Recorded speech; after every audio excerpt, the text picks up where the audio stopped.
בחוץ, דבר איתו, תגיד שאתה כבר איתו, שלא יפרק, כי אם הוא מפספס אותך, אז הוא עושה סיבוב שאני שלוש עכשיו, תעיר עוד אותם. אתה חייב לתפוס אותו.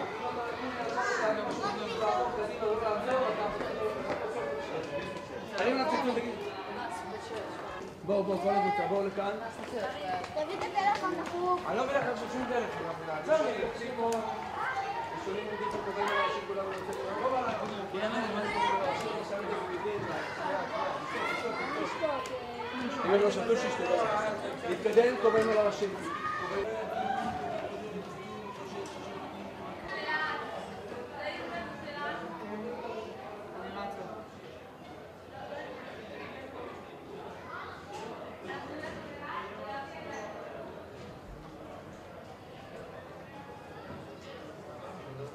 רגע, בבקשה. תעבור. שם, תודה. תישאר שם, בוא נעשה את קודם. פשוט שלך שלך זה הדלת הקריין, בקרוב. אז הדלת, לא הדלת היוצאת, הדלת שלך. You know what?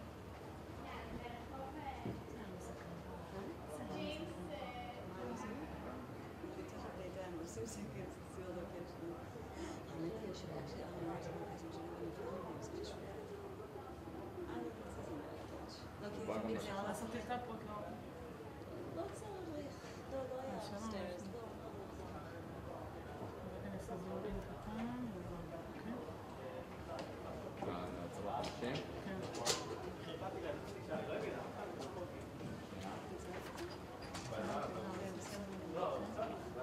שנייה חבר'ה, רגע, רק שנייה.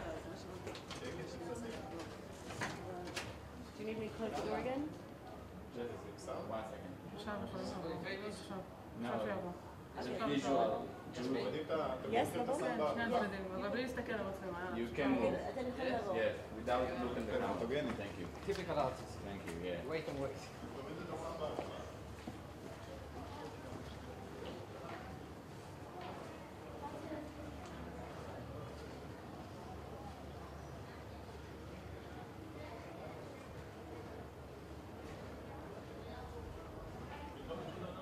יש לנו.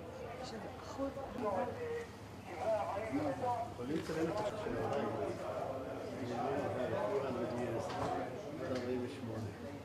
כל הלבל של הרחוב היה קר. והדבר שיש שם את הסימן של המבוזה, וזה פלסטיק, is hanging on, וזה מריח בגייט. אחר כך ששיפצו פה, והורידו את כל הלבל, אז עשינו את ההפסקה. This is the level שהיום הוא שלג. אני יכול לראות למעלה? אפשר לצלם אותי ברחוב? לא רוצה תמונה אחת פה? בפתח? לא, עוד. תחכה, עוד לא. תחכה. Wait. No, they could come. Yeah, they could pass, right? Oh, so. Thank you. One second. ומשה, אתה תחכה, אני רוצה שתבוא איתנו.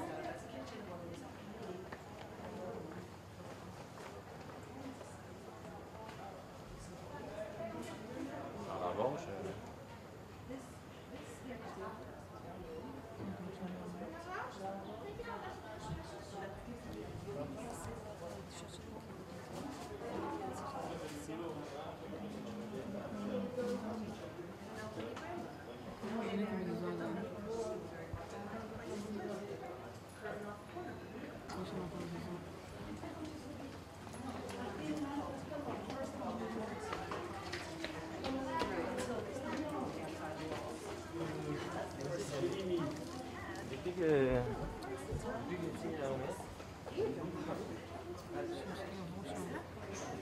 שמי אותו מפה.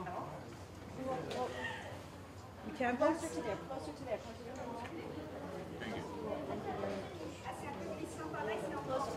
Close to the wall, if you don't mind. Close to the wall. Thank you. Very close to the wall. Thank you. One more.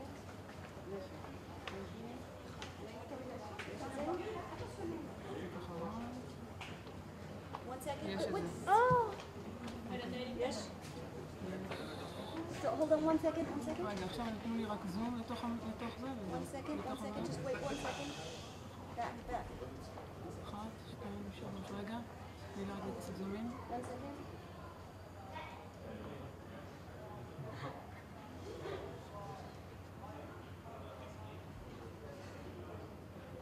רגע, אני בזום צריך לסיים אותו. לתוך המדינה. אוקיי. Okay, thank you very much for that. Jarabo, Chabuni and Moshe.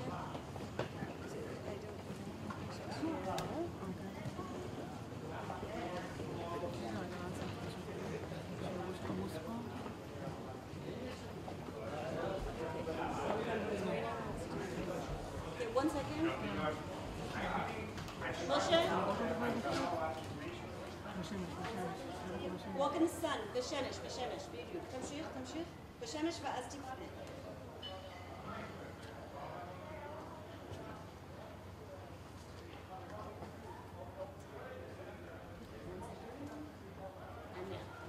אנחנו קצת בשיתופים פה, אז אם אפשר...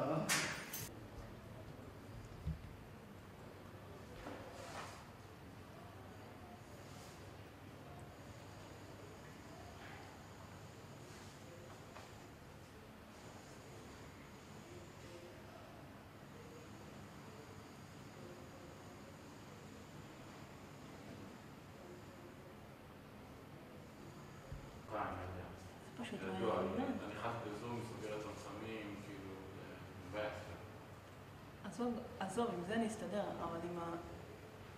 הם פשוט הביאו את זה עם סרטות. מדברת על האפלוף? כן, עדיין הסרטות. רואה אותו? עכשיו אני צריכה לסדר את עצמי. זהו. מה זה הארגז הזה?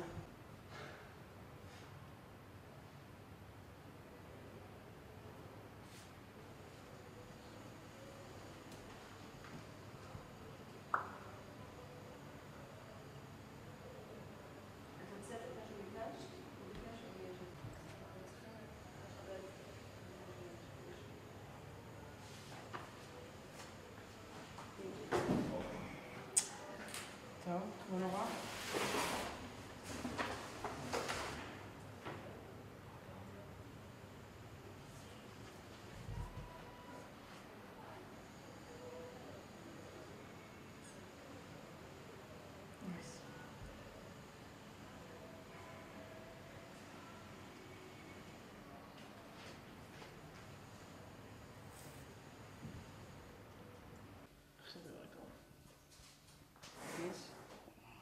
כן, that's perfect. אז אם, קודם כל, אם אתה יכול להגיד עבור המצלמה את השם שלך, ומה התפקיד שלך במקום הזה שאנחנו נמצאים בו? שלום וברכה. אנחנו נמצאים בבית הכנסת המקורי על שם אור החיים הקדוש ברובע היהודי שבירושלים העתיקה. אני משה ויינגרטן. משפחתי, משפחת ויינגרטן, וקודמתה, משפחת פח רוזנטל, הינה המשפחה הוותיקה ביותר והשורשית, בעלת המסורת ארוכת הימים כאן בירושלים העתיקה. אנחנו כאן משנת תקע"ב, 1812. אני אחראי ומחזיק הבית הכנסת בדור האחרון, ומשמש גם כיושב ראש עמותת הבית הכנסת, כבעל תפילה, כגבאי וכיוצא בכך. משה, אולי אתה יכול להסביר לנו מה זה הבניין הזה? איזה בית כנסת זה? מה ההיסטוריה? הבניין שאנחנו נמצאים בו הוא למעשה בניין המגורים היהודי העתיק ביותר בעולם. וכל כך למה? מאחר ובשנת רצ"ד, 1534 למניין הגויים, נולד כאן כתינוק הארי הקדוש, הארי רבי יצחק לורי אשכנזי, אדוננו רבי יצחק, שנולד בקומה התחתונה של בית זה, במקום שלימים, עם מי שתחיה, הגברת רבקה ויינגרטן, בנתה מוזיאון לתולדות היישוב הישן, ושם גם הנציחה את בית הכנסת ואת מקום מגוריו. ובכן, מאז לידת הארי הקדוש עברו כמעט 500 שנה. לכן אין שום בית אחר, לא בישראל ולא בתפוצות, שיש אסמכתה כל כך מוצקה לעובדה שכאן נולד יהודי וגרו יהודים, בוודאי ברמתו של הצדיק הגדול הזה, מאות בשנים. 200 שנה לאחריו עולה כאן לבית המיוחד הזה רבי חיים בן עטר. רבי חיים בן עטר כתב פירוש על התורה, פירוש אור החיים. הוא נולד בעיר סאלי במרוקו, ועלה לישראל דרך ליבורנו שבאיטליה, הדפיס את חיבורו בדפוס ונציה, שהדפיס בימים ההם כתבי קודש בעברית, והשנה הייתה 1740. מקבל הבעל שם טוב, שהיה ממייסדי תנועת החסידות, את החיבור החדש הזה על התורה, מתרשם ממנו עד מאוד, ומורה את חסידיו האשכנזים במזרח אירופה ללמוד את פירוש אור החיים. וכך יוצא שאור החיים הקדוש הוא רב וחכם ומקובל על כל עדות ישראל ועל כל תפוצות ישראל בארץ ובעולם, וכולם לומדים אותו ומתבשמים מפירושיו יום יום ושבוע שבוע. והוא מגיע לישראל, שנה אחת הוא נמצא בצפון, במקומות שונים, ובשנה השנייה הוא מגיע למחוז חפצו, לירושלים העתיקה. כאן לבית הקדוש, לבית המיוחד הזה. הוא בוחר את הבית כי הוא כותב שאין יד השדים והמזיקים לגעת בו משום קדושתו של הארי. הוא גם מציין שיש עמו קהל רב שבא לשמוע דרשותיו, ואולם הוא בוחר את הבית הזה שאין הוא גדול במיוחד, כדי להיות במחיצת הארי הקדוש וקדושתו של הארי, שאותו הוא מצטט רבות בפירוש שלו ומוקיר אותו ומעריץ אותו עוד מאוד.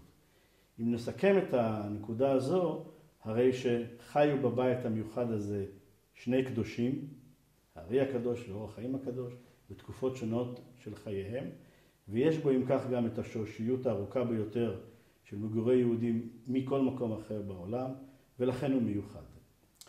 אבות אבותיי הגיעו לבית הזה 70 שנה לאחר פטירת אור החיים הקדוש. ב-1812 תקע"ב.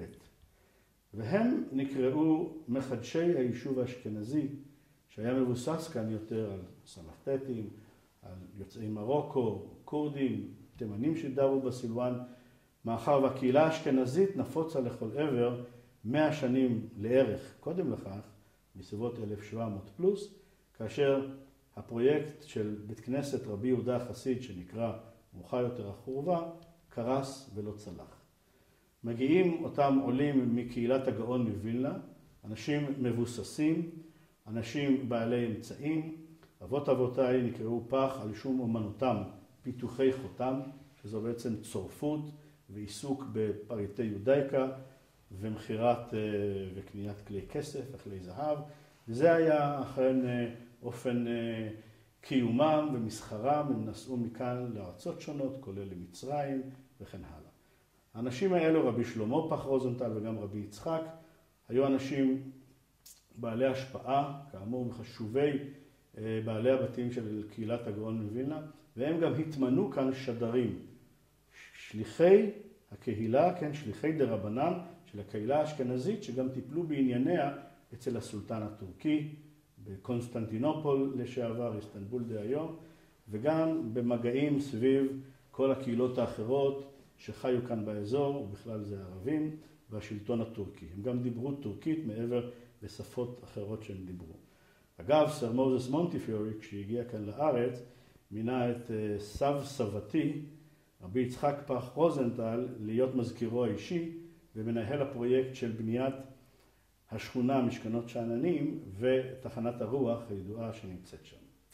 ובכן, התחנה השלישית שסיכמנו עד לרגע זה, בית משפחת פח רוזנטל, שבערך גרה פה כ100 שנה, 1812 עד 1921. ואז מתחתנת בת המשפחה, שהיא סבתי, עליה שלום, אסתר טויבה לבית פח רוזנטל, עם רב צעיר, שנקרא הרב אברהם מרדכי ויינגרטן. אדם מאוד חכם, מלא באמביציה, מלא בשליחות ציבורית, מלא ברצון טוב, והוא נבחר ב-1932 למנהיג היישוב, לראש הקהילה כאן, לנשיא הקהילה. בערבים תפקידו נקרא המוכתר, ואומר, ממלא התפקיד המקומי, השלטון המקומי, מטעם הכתר, אלא שהוא לא רק מונה, אלא גם נבחר בבחירות דמוקרטיות וחופשיות מקרב הקהילה. הוא משמש בתפקידו 16 שנים, כאמור מ-1932 ועד 1948, תקופה קשה מאוד, תקופה הרת גורל, תקופה של השלטון הבריטי, תקופה של פרעות של ערבים, ב-36, ב-39, הפרעות הגדולים. היו גם מעשי התנכלות אחרים, למעשה דבר יום ביומו, והוא מוסר את נפשו ועושה ככל יכולתו, הרב ויינגרטן, כדי לדאוג לשלומה של הקהילה, לחיזוקה, לביצורה, להספקת ההיבטים הלוגיסטיים של מים, חשמל, רפואה ומזון. הוא הקים כאן בביתו שלו בית תמחוי לעניים, הוא פתח מרפאה על חשבונו להענקת טיפול רפואי לכל תושבי היהודים של ירושלים העתיקה, שאגב לא גרו רק במה שקרוי היום הרובע היהודי, שכן גרו לא מעט יהודים במה שקרוי מאוחר יותר הרובע המוסלמי. המפעלי הצדקה והחסד האלו של בית התמחוי וגם של המרפאה הגישו אגב גם סיוע כזה או אחר, גם של הזנה וגם של רפואה, גם לערבים שכנים תושבי המקום. אפילו יש בידינו רישומים של הסבא על חיילים בריטים שהיו מגיעים רעבים לבית התמחוי היהודי שבאחריותו, במימונו ובהפעלתה של הרבנית ויינגרטן, וכך הוא ממשיך ודואג. אלא מאי, ראשי המדינה שבדרך, וגם לאחר שהוכרזה המדינה, או לפחות תוכרז באום בכ"ט בנובמבר על עצמאותה של מדינת ישראל, לטעמנו ולא רק לטעמנו, לא ראו את החשיבות הייחודית והאבסולוטית של ירושלים העתיקה, שהיא זבול בית מקדשנו, שריד בתפארתנו. לא נשלחו לכאן כוחות ההגנה בכמות הנדרשת, באיכות הראויה, וכלי הנשק כמובן היו דלים ועלובים. לאחר מצור של כחצי שנה, שהערבים בראש הקצין גנרל, קומנדר עבדאללה אל-טל, צרו על העיר העתיקה, שכן הם חשבו שהיהודים יגנו עליה במלוא העוצמה שהייתה להם, ופחדו וחששו להיכנס אליה. לאחר סיומו של המצור הזה בין 6 החודשים, העיר נפלה לידיהם. ואז לצער רב, הגם שסבי, כמו גם רבנים אחרים, ביקשו מאותו מפקד ירדני להישאר ולגור כאן בירושלים הקדושה, במקום שאנחנו כרגע נמצאים, גם תחת השלטון הירדני, כפי שלא מעט יהודים חיו בוודאי אז בשנות ה-40 במדינות ערב, בעיראק, בסוריה, במצרים, בלבנון, בתימן. חשובה הייתה בעיני סבי ז"ל וגם בעיני הרבנים אחרים וגם עוד חלק מהתושבים עצם ההימצאות במקום הקדוש הזה, שכף רגל יהודית בעצם לא פסקה ממנו אלפי שנים. ואולם לאחר שהסכים אותו מפקד ונתן את הבטחתו לסבי, הוא חזר בו וסירב לתת ליהודים להישאר כאן במקום, וכך נלקחו כל גברי העיר לשבי של חודשים ספורים בעבר הירדן. ממשפחת סבי, ראש הקהילה, הוא לקח מלבד ראש הקהילה, הוא לקח גם את אשתו, סבתי זיכרונה לברכה, הרבנית אסתר טויבה ויינגרטן, שהייתה פצועה לאחר שפגז נפל באזור בית המשפחה, וגם בנות קטנות שהיו להם, כולל 2 כבנות 8 ו-11, ששהו גם הן במחנה שבויים בעבר הירדן כמה וכמה חודשים. אנחנו היינו, אם כך לצערנו, המשפחה האחרונה שהוכרחה לעזוב, נאלצה לעזוב, במובן שהדבר לא נעשה לרצוננו, אלא באונס ובעל כורחנו. היינו אבל לרוב שמחתנו, המשפחה הראשונה שחזרה כאן לירושלים העתיקה. 19 שנה חלמנו על המקום הזה, שהוא בית המשפחה. חלמנו על בית הכנסת אור החיים הקדוש, הקומפקטי, הלא גדול במיוחד, אבל הייחודי כשלעצמו.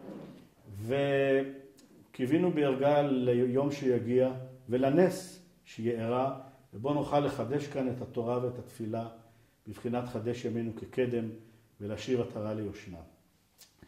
אכן כך קרה במלחמת ששת הימים בשנת 1967, תשכ"ז, וזכינו להגיע לכאן. מי שתחיה, גברת רבקה ויינגרטן, הייתה הראשונה שהדריכה את לוי אשכול, ראש הממשלה המנוח בזמנו, בחוצות ירושלים העתיקה ובמקומות הקדושים ובבתי הכנסת שהיו כאן, שמהם הוציא הצבא את הפולשים הערבים שחיו בהם שנים רבות. אנחנו חזרנו לכאן, וביום הזיכרון הראשון של אור החיים הקדוש, שזה ט"ו תמוז, שאגב חל לפני ימים ספורים למועד הצילום הזה, פתחנו את בית הכנסת בתהלוכת אבוקות ולפידים, והוכנס ספר תורה, והשמחה והתפילה הייתה רבה. זה היה בית הכנסת הראשון בכל ירושלים העתיקה שבין החומות, שהוחזר לייעודו לתורה ולתפילה. מאוחר יותר, לאחר כמה שנים, בתחילת שנות ה-70 של המאה הקודמת, מאה ה-20, הקימה אמי מוזיאון בקומה הראשונה של בית משפחת ויינגרטן. קומה שלמעשה היינו צריכים לגור בה, משפחת אחותי ומשפחתי אני. כאשר האמא גרה עצמה בדירת המשפחה המקורית שבה היא נולדה, ובה אמא נולדה, ובה נולד סבה, ובה היא חיה עד כאמור נפילת הרובע. אלא שלגברת ויינגרטן היו באותו שלב תוכניות אחרות, להקים יד של הנצחה היסטורית, אומנותית, מורשתית, תרבותית, פולקלוריסטית, של איסוף, של אוסף של מוצגים שהיו אז כ3,000 במספר, שתיארו את חיי היהודים בתקופה שנקרא תקופת היישוב הישן, כ200 שנה עד קום המדינה. לכן הוקם המוזיאון, שאני יודע שתבקרו בו ותצלמו בו יותר מאוחר, ועל כן לא אפרט. אמי הגברת ויינגרטן שימשה בתפקיד מנכ"לית ועוצרת המוזיאון מטעם קרן ירושלים מזה 25 שנה, ותמיד העלינו והזכרנו לטוב, מעבר לתרומה המשפחתית של שטח המוזיאון וויתורנו לגור בו, גם אדם יקר שנפטר לפני שנים ספורות, מר מנדל קפלן מדרום אפריקה, שתרם תרומה משמעותית לשינוי הקומה הראשונה והתאמתה למוזיאון. ובכן, הבית הזה הוא בית מיוחד. בית המגורים היהודי העתיק בעולם, מקום הולדתו של הארי הקדוש, בית מדרשו ובית תפילתו של אור החיים הקדוש, מקום עליית תלמידי הגר"א לחדשי היישוב האשכנזי בירושלים, בית ראש הקהילה ונשיא הוועד לירושלים העתיקה עד לנפילת הרובע ב-48, הרב אברהם מרדכי ויינגרטן. פעילויות ציבוריות נעשו פה, כמו בביתם של ראשי ערים, או בביתם של ראשי רשויות מקומיות. הבית האחרון שלצערנו נאלצנו לעזוב את המגורים בו ב-48. הבית הראשון שבו חזרה ההתיישבות היהודית לירושלים העתיקה, ועל כך הגברת ויינגרטן זכתה לתואר יקירת ירושלים הראשונה מתושבי ירושלים העתיקה. והבית שבו הוקם והוקמה יד ההנצחה המיוחדת הזו כמוזיאון לתולדות היישוב הישן בירושלים העתיקה. הבית הומה קהל, תיירים וטיילים מהארץ ומהעולם, בני נוער ומבוגרים כאחד, חיילים, צעירים וקבוצות מאורגנות או ביקורים פרטניים. ואנחנו מקווים שאכן היתד הזו שנמצאת כאן ועליה אנחנו שוקדים רבות, תשמש גם כלפיד לאור המחנה ולפני הציבור, גם למשך שנים רבות מכאן ואילך ולמעשה עד העולם. יש לי קודם כל תודה רבה, משה ויינגרטן. אני רוצה פשוט כמה שאלות לאורך הדרך. אני מאוד הערכתי את הסיפור שלך ולא רציתי לעצור באמצע. קודם כל, איך אנחנו יודעים, מה ההוכחה שהארי הקדוש היה פה בבניין הזה?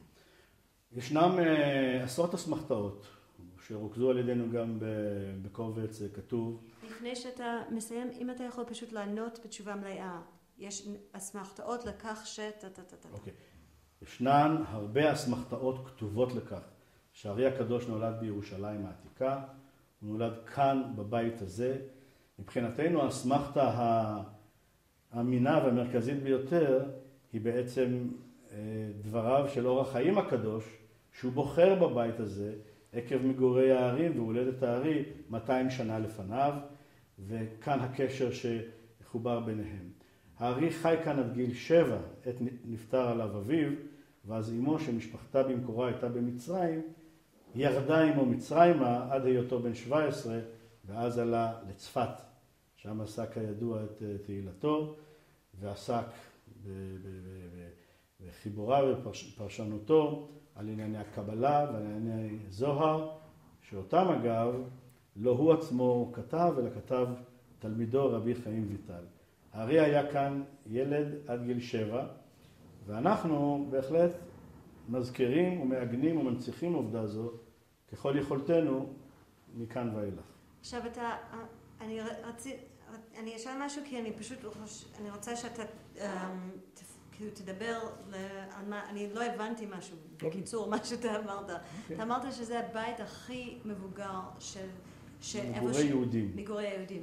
אבל אנחנו, בהיסטוריה שלנו, היו יהודים שגרו בארץ לכל תולדותיה, שכאילו עברה, כאילו בזמן אבי אבותינו. אז למה בדיוק אתה מתכוון כשאתה אומר את זה? זהו בית המגורים היהודי העתיק ביותר, שבו חיים יהודים עד עצם היום הזה. אברהם אבינו חי בבית אחר, אני מניח, וגם אבות אבותינו בתקופות שונות. אבל אין רציפות ואין המשכיות של הדורות, ואין שרשרת של מגורים דור אחר דור, כמו בבית הזה. הבניין אגב לא נבנה רק לכבוד הולדתו של הארי הקדוש, והוא מוערך בכ-800 שנה. ובכן, גם בתקופה שלפני הארי מן הסתם חיו פה יהודים. אבל מהאסמכתה של הארי יש לנו 500 שנה, כ-500 שנה, שיהודים גרים במקום הזה דור אחר דור, שנה אחר שנה, בלי הפסקה וברצף של מגורים שכזה, למעט, כפי שציינתי, אותם 19 שנה שנכפה עלינו לא להיות כאן בגין הכיבוש הירדני. אבל אין אף בית כזה שניתן לשרשר ולקשור אדם, משפחה ודור אחר דור כמו הבית הזה. והגדולה בכך שאנחנו ממשיכים לגור כאן. אנחנו, משפחת ויינגרטן, בעצמנו כאן כ-200 שנה. מה שהיה 300 שנה לפנינו הוא גם חשוב. אבל אנחנו כאן דבקים במקום ומחזיקים את המקום ומפעילים אותו, על אף כל הקשיים, והם בהחלט לא מועטים. האם אתה יכול לתאר לי קצת, אם יש איזשהם מסמכים או יודעים, מה היה קורה פה בזמן האורח חיים? כי כשזה היה המקום המקורי, הבית כנסת שהוא פעל, האם אתה יכול לתאר לי קצת על הפעילות פה? הפעילות פה, כפי שהיא מצויה בכתובים, הייתה פעילות רבה וענפה. פעילות רבה וענפה. כותב אדם בשם גרשון קיטוב, הרב גרשון קיטוב, שהיה קרוב משפחתו של הבעל שם טוב, הוא כותב שהוא בא לירושלים העתיקה כדי להתחקות אחר האור החיים הקדוש. הוא כותב שכל חכמי ירושלים נהרו אליו רבים וטובים אחרים, וישבו ושתו בצמאון את דבריו ותורתו ואת פרשנותו על התורה ועל ספרים נוספים בנביאים שהוא כתב. ובכן, המקום הזה היה הומם האנשים, גם בימי חול ובוודאי בימי מועד. האור החיים עצמו התגורר בבית הזה, בבניין הזה, בדירה של הימים הפכה להיות דירת משפחת ויינגרטן, לאחר שאותו סבא רבא שלנו הגיע ב-1812 חכר את כל הבניין כולו מידי הוואקף האסלאמי, כן? עם וואקפיה שניתנה לו על השקעתו זו, כמו לתשעת חבריו האחרים שכאמור באו עם סכומים לא מבוטלים מקהילת וילנה. ובכן, אמרנו, אורח חיים הייתה לו הצלחה מרובה כאן, לצערנו הוא חי כאן רק כשנה אחת. אבל הוא השאיר אחריו כמה מזכרות, נקרא לזה, מבניות. אחת מהן, אתם תוכלו לצלם אחר כך, זו גומחה שנקראת גומחת ההתוועדות. היא נמצאת בקיר שלפניי כרגע, אני מסתכל עליו למעלה, ומקובל היה שהאור החיים הקדוש היה עולה לגומחת ההתוועדות הזו, ולומד לאור הנר קבלה עם אליהו הנביא. שכן דרכם של המקובלים להתבודד, להתייחד, לחפש את הסביבה האינטימית שלהם. באותה נישה, באותה גומחה שעליה מדובר, ישנה הסתעפות שאורכה כ2 מטר, ובהחלט ניתן לשים במזרון ולעשות את הפעולה שמסופר על אורח חיים. דבר שני ואחרון מהבחינה המבנית, הוא בנה לעצמו מקווה טהרה פרטי כאן. ומאחר ולא הייתה ברשותו הקומה הראשונה של הבניין, הוא בנה את המקווה לא כחפירה של מקווה מעומד, שצריכה להיות אמה על אמה בגובה 3 אמות, בגובה כ1.80 מטר, אלא הוא בנה אותה כאין אמבטיה של ימינו, כן? קליימינג מקווה, מקווה שוכבת. אמנם על פי הדינים ועל פי ההלכות, 40 שאה מכוונות, ושם הוא היה טובל, כאשר היה נכנס מהמפלס התחתון של בית הכנסת, שבימינו אלה מהווה את עזרת הנשים, ועולה לאחר הטבילה ישירות כאן למקום שאנחנו עומדים בו, כאן משמאל ארון הקודש, שאתם תוכלו גם כן לצלם בצורה פרטנית יותר מאוחר. ישנו הפתח שהוא היה יוצא בקדושה ובטהרה כאן לחלל בית הכנסת, כדי לא להיטמע בשום אווירה אחרת. ובכן, שנה אחת זה מעט מדי. בוודאי בחייו של אדם נשגב שכזה כמו אורח חיים הקדוש, ואולם המורשת שלו והרוח שהוא השאיר אחריו מלווים אותנו ורבים אחרים עד עצם היום הזה. עכשיו אתה סיפרת על הקבוצה שבאה מווילנה. תספר לי עוד פעם, מה קרה פה? כאילו, הם באו מווילנה, הם באו לפה, איך הם ידעו על הבית הזה? אוקיי. היישוב האשכנזי כאן פסק ב-1700 לערך, לאחר נפילת הפרויקט של הבית הכנסת שיזם רבי יהודה חסיד, מה שנקרא החורבה. ולמעלה מ100 שנים לא היו כאן אשכנזים בירושלים העתיקה, הם נקראו במלבושם מול אחיהם הספרדים או המרוקאים או אחרים, והערבים שמהם הקהילה הוותיקה הזו לוותה כסף, היו מתנכלים להם, היו מכים בהם ואף היו הורגים בהם. על כן האשכנזים נפוצו לכל עבר.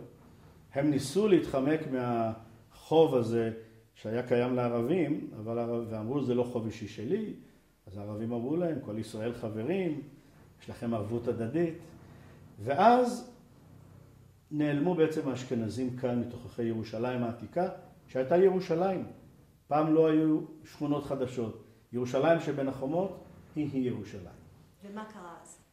ואז 200 שנה לאחר, כ100 שנה לאחר מכן, למניינם 1797, נפטר הגאון מווילנה. הגאון מווילנה שהיה אדם גדול, שעמד בראש קהילה משגשגת וחזקה, הן מהבחינה הרוחנית, התורנית, הפרושים, מה שנקרא המתנגדים, המסנגדים לתנועת החסידות, קהילה ששמה את הדגש על הלמדנות וההתעמקות בתורה ובתלמוד. אגב, יש לתלמוד שער שנקרא שער וילנה, שהוא מלווה כמעט את כל ההוצאות המודפסות של התלמודים. והוא היה ציוני הגם שלא הגיע לארץ ישראל, ודחף בקרב בני קהילתו לעלות לארץ ישראל. 13 שנה לאחר פטירתו, ב-1810, הדבר קרם עור וגידים.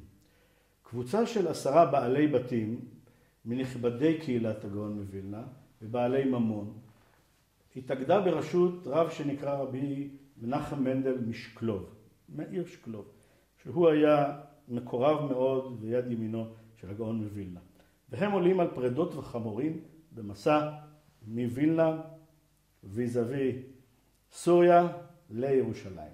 2 הם שוהים בטבריה, בצפת. הם שוהים בצפת, מאחר והייתה כבר קהילה קטנה של אשכנזים עדיין שמה, וגם הם חששו להיכנס ישר לטבור הלוהט לירושלים הקדושה, שתמיד הייתה בלחצים ובמתחים גדולים מאוד, בתקופת השלטון העות'מאני, שהיה שלטון קשה וקשוח. ולאחר 2 הם מגיעים כאן בתקע"ב. אמרתי שכל אחד מאותם 10 בעלי בתים חיפש לעצמו בית, בניין, דירה, לקנות בהתאם לאמצעים שעמדו לרשותו. הוואקף המוסלמי הוא בעל הנכסים הגדול בירושלים העתיקה, למעשה עד עצם היום הזה, חוץ מהרוב היהודי. וכבעל נכסים הייתה בפניו דילמה, מחד הוא לא רוצה למכור או להשכיר ליהודים, מצד שני הם עומדים נכסים ריקים, יש לו עליו הוצאות והפסדים פיננסיים. אז מעת לעת הוא כן מכר, ומעת לעת הוא כן הזכיר. והסבא רבא שלי היה זה שקנה את הבית הזה, את הבלוק הזה, שבו באמת גם נמצא החדר שנולד הארי הקדוש, ובית המדרש ובית הכנסת של אור החיים הקדוש. זה גם היה מרכז האשכנזים במשך שנתיים, עד אשר הם התרחבו גם לבית הכנסת שנקרא מנחם ציון, ועד אשר באמצע המאה ה-19, ב-1853 לערך, הוא בעצמו, אותו סבא רבא, הביא פירמן מהסולטן בטורקיה, ואומר את היתר הבנייה לבנות את החורבה בפעם השנייה. כך שזה הקשר שלנו לבניין הזה, דור אחר דור. אנחנו נושאים בעול הזה ולא מתעלמים ממנו ומשקיעים בו הון עתק, אני חייב לציין, בלי לנקוט בסכומים, אבל מדובר במיליונים בערכים של מטבע זה או אחר, ואנחנו נמשיך לעשות כן כל עוד נשמה באפינו וכל עוד נוכל. אני מקווה שגם צאצאינו יבינו את המסר ויעשו כן בעתיד. אני גם רציתי לשאול משהו באמת כאילו בעניין הזה של נתינה לחברה. הסבא שלך, קודם כל, האם הכרת אותו? כן, כן. מההיכרות שלך איתו. למה? זה נחמד. הם בחרו בו, נחמד. אבל בכל מקרה, הוא לא היה צריך לתת ולתרום כל מה שהוא בעצם עשה. מאיזה סיבה הוא עשה את הפעולות שהוא עשה ממה שאתה יודע? מההיכרות שלך אישית איתו. במורשת המשפחתי מדורי דורות קיים הגן הזה, או בלשון הצעירים דהיום, הסריטה הזו, התקלה הזו, החולשה המובנית הזו של נתינה לזולת, נתינה בסתר ונתינה לציבור הגדול והרחב שאותה קשה להסתיר ככל שמנסים. אין לזה נימוק רציונלי לפי דעתי, מעבר לעובדה של קיום מעשי צדקה וחסד כמצווה. הבסיס לגישה הזו הוא בסיס ערכי, הוא בסיס פילוסופי, הוא בסיס רוחני, הוא נובע מתפיסת עולם, מאופי של אנשים. וכפי שציינתי, גם אבות אבותיי היו ראשי הקהילה כאן, ליישוב האשכנזי כאשר הוא חודש. הם עשו את זה בגלל שהם הרגישו שהם מסוגלים לעשות כאן. ואגב, למנהיגי ציבור ישנו דחף לעשות למען הציבור. כן? אתה לא יכול להיות מנהיג ציבורי ופרנס הציבור אם אתה נחבא אל בין הכלים. מיוזמתם הם היו כאלו. סבי הרב אברהם מרדכי ויינגרטן היה באמת הדמות הבולטת ביותר של הנתינה והמסירות וסיכון החיים אגב. הוא הציל מאות אנשים, חיילים ואזרחים שנעצרו על ידי הבריטים באותם שנים שחשדו בהם בפעילות כזו או אחרת נגד השלטון הבריטי. הוא חתם על ערבויות בסדר גודל של סכומי עתק, שחלק מהם הוא היה גם חייב לשלם מכיסו הפרטי.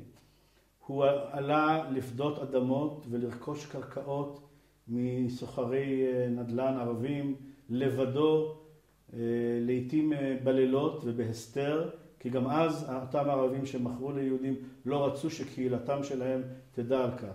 הוא היה חייב להיפרד כל פעם מבני ביתו בנשיקות ובאמירת שלום ואולי לא להתראות, כי הוא לא רצה לקחת אף אחד מבני הבית, כאשר הוא עצמו היה נתון בסיכון, ואותו קרוב משפחה או בת משפחה יכולה להיות בסיכון גם היא.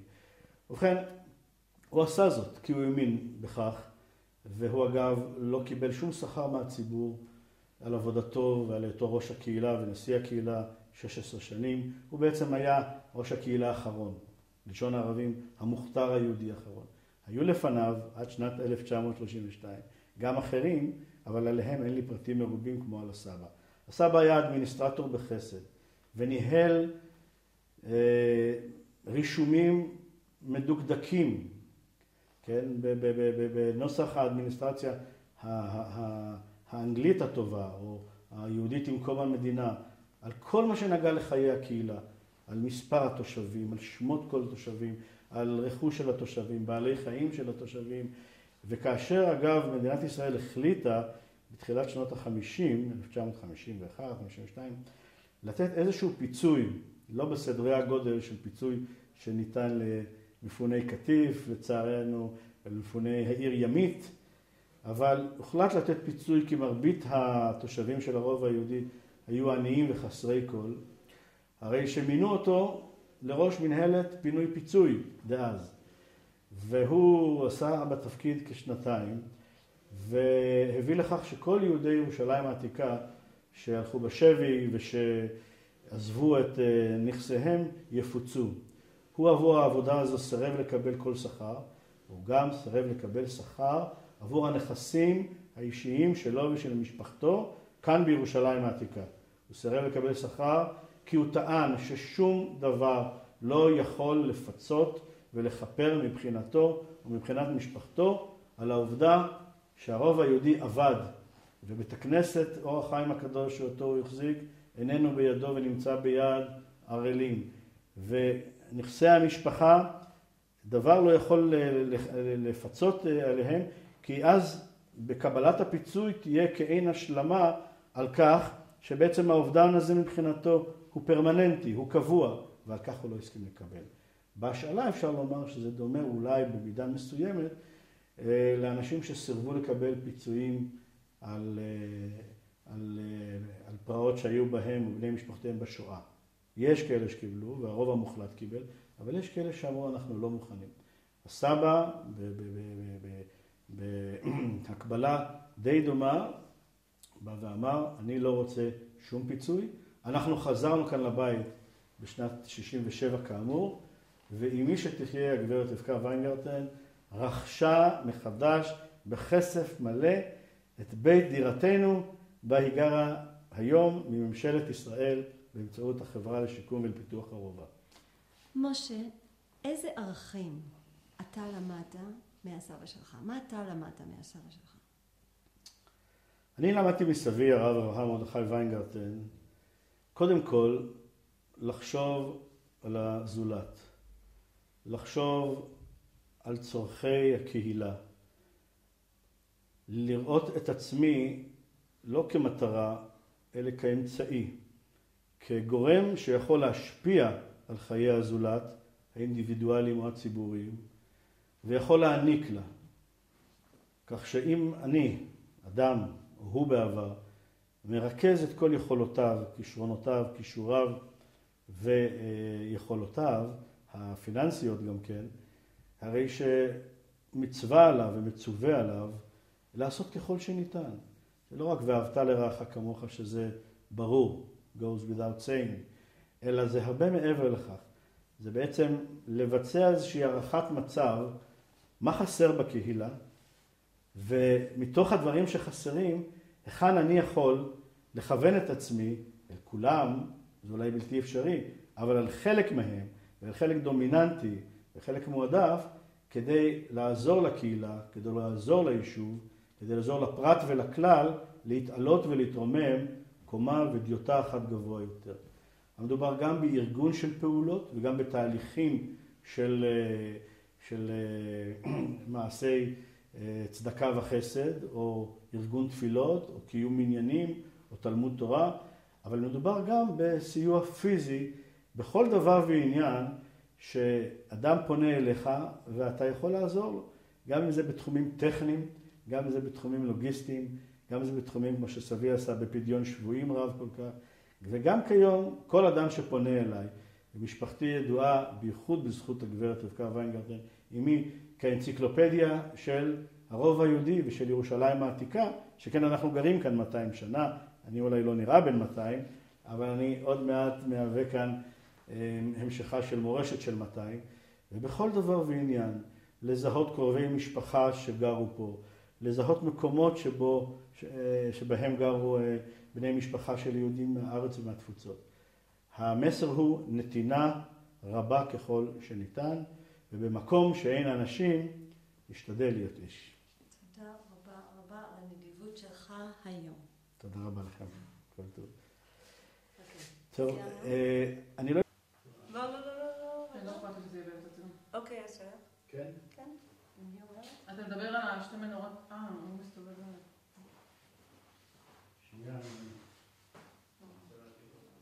משמשות. עזוב, אם זה מאמץ כזה זה לא שווה. לא שווה?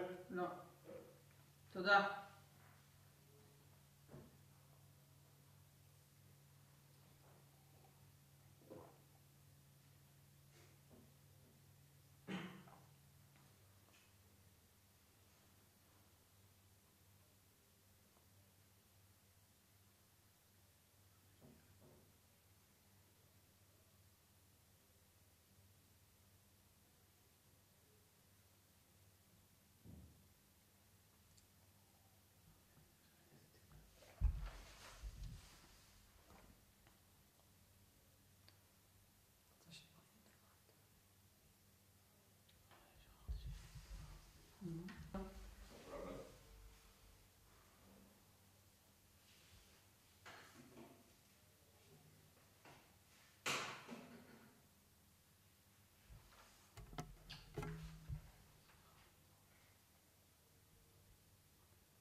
שי? כן. לא נעשה שעות פתיחה.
משהו שיפוצי.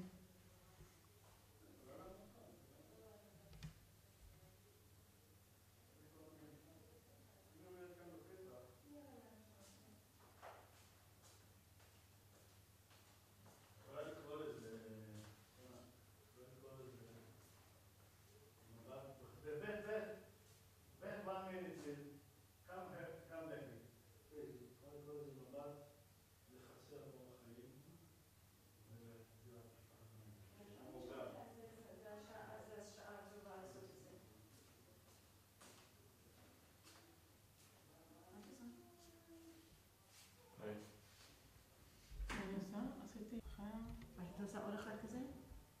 כן, תעשי עוד אחד כדי שאני יכולה לעשות סטרץ' שמי שלא ידע מה זה. עוד בדיוק.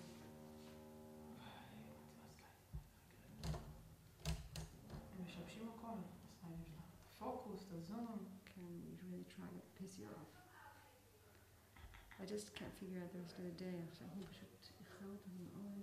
עזבי, אני זורמת איתך. לא, אני צריכה לחשוב איך אנחנו עושים את זה. אני חושבת שלעשות רק את הבית כנסת שאת צריכה לעשות קינו. לא את כל העבר לא מספיק. ואז צריכים להגיע לפה פעם שתיים, ואתה יוכל.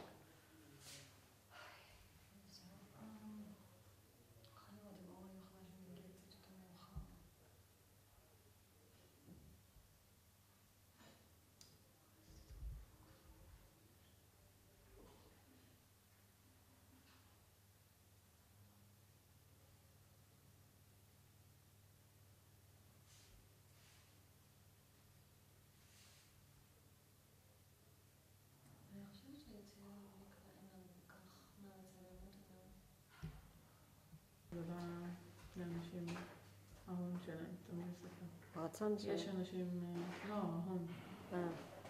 הוא אמר. רגע, מה יש? עכשיו רק עשיתי פאן, אני יצאתי ללשן. אבל יצאתי ללשן.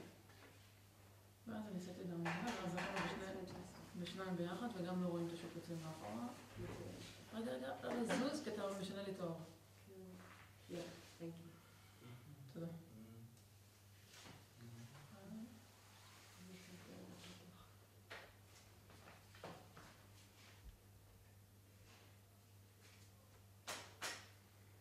תבזו, איי, מישהו זז.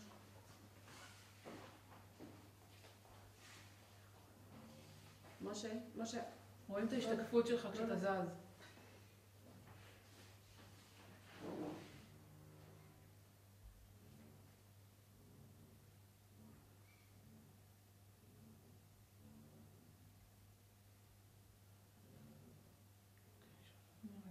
עשית קצת? תעשי טיפה לפני זה. ממש קצת, כאילו שאנחנו נדע שהבור שם. It's like directing us there.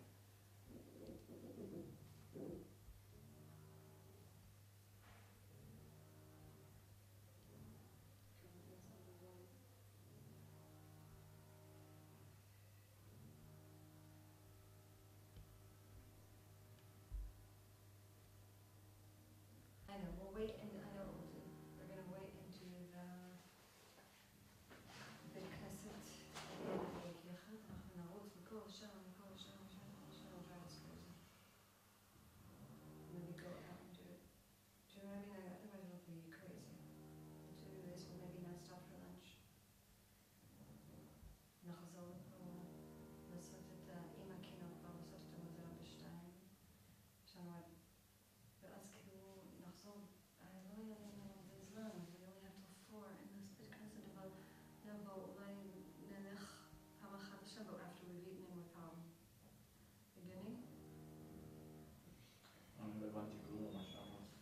זהו, אנחנו צריכים, בשתיים יש פה במוזיאון, יש לנו בית כנסת שצריכים שוט אחד, אתה אמרת כאילו רק האור החיים, את צריכה את הכינו, נכון? אני... אוקיי. 11:15.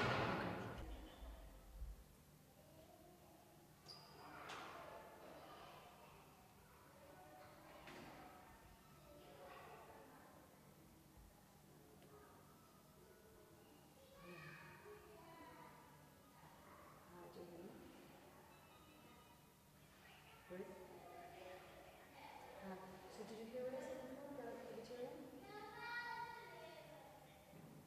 Hello? Ruth? Ruth?